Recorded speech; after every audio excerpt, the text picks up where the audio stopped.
everyone. Welcome to another episode of Live, Lighten, and Lead with Legacy Contracts. Whether this is your first time listening or you're returning for more, we are very glad you're here. This is a space for attorneys who want more than just efficiency. You want clarity, purpose, and lasting impact in the way you practice law, serve your clients, and lead your firm. Our mission for this platform is simple: to lift the burden, lighten the load, and help you lead with clarity. Through practical insights, thoughtful guidance, and honest conversations, we explore what it truly takes to build not just a better firm, but a better way to work. So if that's the kind of growth that you're seeking, you're in the right place. So today's blog topic that we are discussing is titled The Language of Legacy, Translating Your Values into Operational Structure.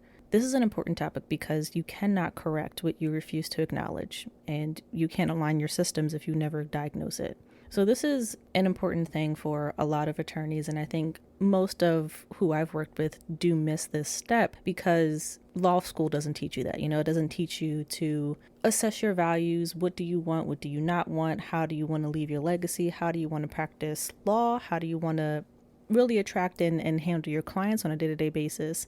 And most just skip right to the tools or the solutions. It's kind of like prescribing before examining. And this is where a lot of misalignment comes from. It's not always about getting to the solution and to the end goal and making sure that you can get your 5-star reviews and make sure you get your referrals, but it is about getting to the root of where you're practicing from, where you're operating from, where you're learning your behaviors, and how you're utilizing that within your firm. And not properly accessing this or even giving yourself time to go over this can create a lot of contradiction within your law firm. You can value excellence, but your calendar could completely reflect a lot of urgency or misalignment with that. You can really value client trust, but your communication is either reactive or it just doesn't happen. You could also value your staff's well-being, but you either struggle with delegation or you delegate to people who may not necessarily have strengths and weaknesses in the areas of your delegation. And taking the time to look at this isn't coming from a place of criticism. It's making sure that your legacy has an impact, but it's also consistent and you're able to really communicate that and display that to everybody who has some kind of interaction with your law firm. So there are some questions you can ask yourself to better determine where the misalignment is coming from. The rest of the questions will be in the show notes for you. But one question that you can ask yourself is that if a client was able to observe your internal operations for up to a month, what would they conclude or even be able to see about your values? What would they be able to tell, if any, that your values are with how you run your law firm? Not what you claim, not what you have on your website listed under your mission statement, but what you demonstrate, what you practice day to day.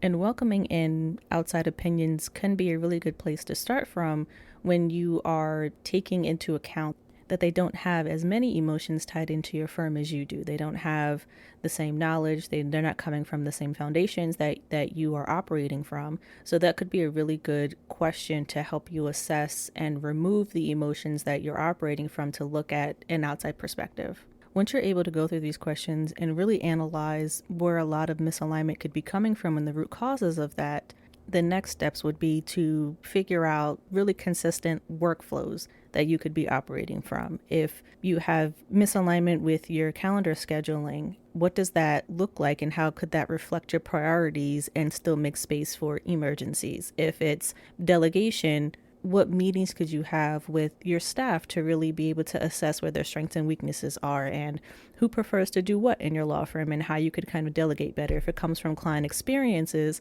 what are some consistent workflows that you could have founded in communicating consistently with your clients?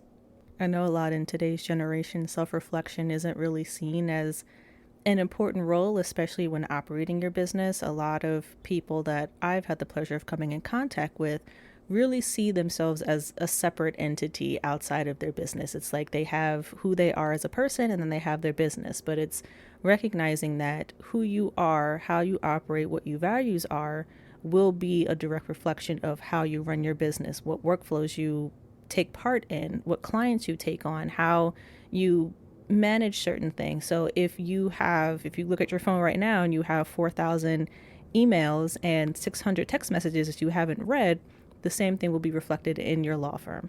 So with this, it's really taking a second to kind of recognize that misalignment isn't failure. It's really just feedback. It's taking a moment to listen to your firm, to really dive deep into who you are as a person and how you're running your law firm and allowing those things to speak back to you about where the structure could be a little bit more rooted in what's missing, what needs to be changed, completely thrown out, redone, whatever else have you. So when you're able to name that misalignment with complete honesty and self-awareness, you can begin to repair instead of just pretending that it's not there.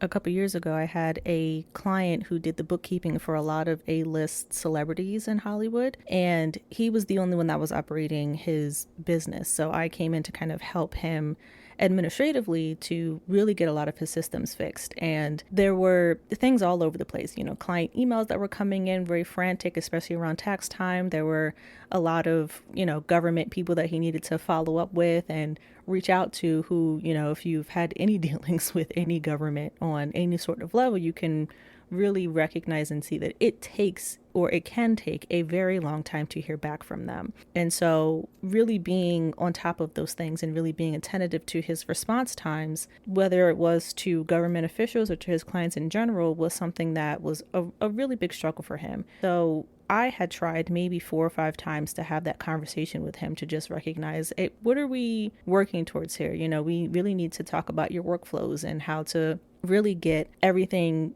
in a consistent flow, in a consistent manner. And he tried to dodge my conversations as long as humanly possible. There was always, he needed to reschedule. He didn't really want to, talk about it and go through anything. And so I finally asked him, what are you afraid of? What are we avoiding here by not having this conversation?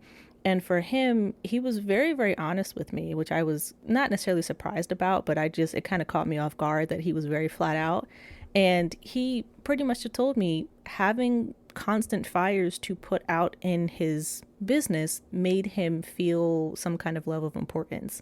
If he had workflows that really took care of everything, he would feel like he wouldn't really have much to do. If he had constant fires that he had to put out, it would make him feel like he was needed, like he had that level of importance.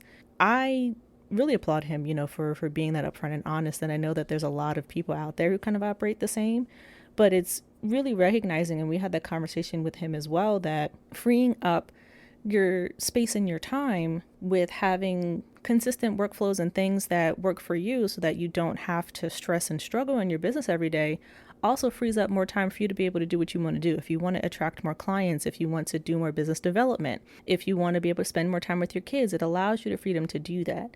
And for him, he just so happened to want to attend more conferences.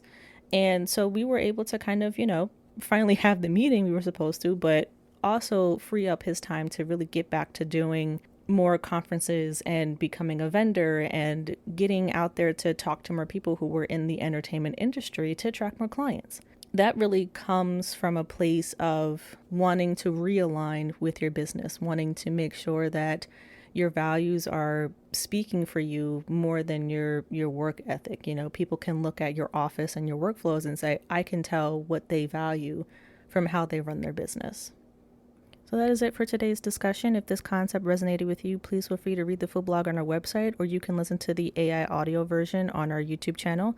Both expand more on this theme from different angles, providing additional insight. Here on this podcast, we'll delve deeper, exploring the concepts, culture, and practices that help you build with clarity through calm.